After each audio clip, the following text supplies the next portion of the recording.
and they would probably search most heavily at first along the flight plan course. They might go out to the side a little, but could easily be 300-400 miles to the side. He could not think of how far he might have flown wrong because he didn't know the original course, and he didn't know how much they had pulled sideways.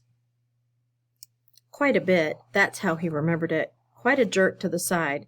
It pulled his head over sharply when the plane had swung around.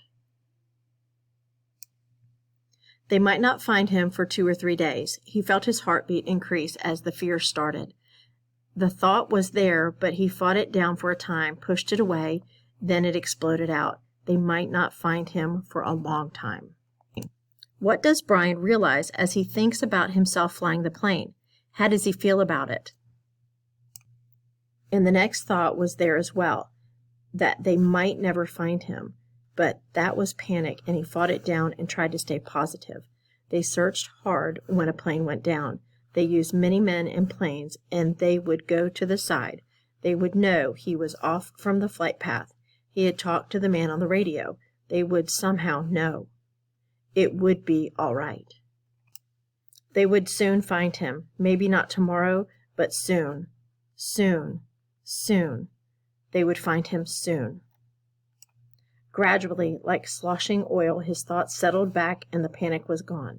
Say they didn't come for 2 days. No, say they didn't come for 3 days. Even push that to 4 days. He could live with that. He would have to live with that. He didn't want to think of them taking longer, but say 4 days. He had to do something. He couldn't just sit at the bottom of this tree and stare down at the lake for 4 days. And nights, he was in deep woods and didn't have any matches, couldn't make a fire. There were large things in the woods. There were wolves, he thought, and bears, other things. In the dark, he would be in the open here, just sitting at the bottom of the tree. He looked around suddenly, felt the hair on the back of his neck go up.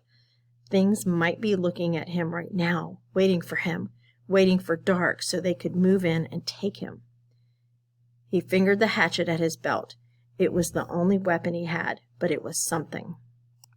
He had to have some kind of shelter.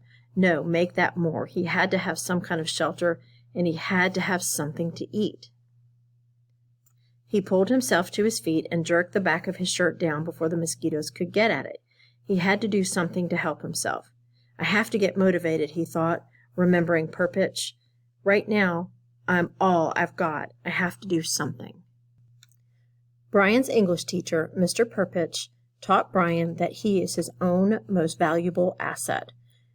For your written response today, please write and tell how this message might prove to be valuable advice as Brian tries to survive in the wilderness.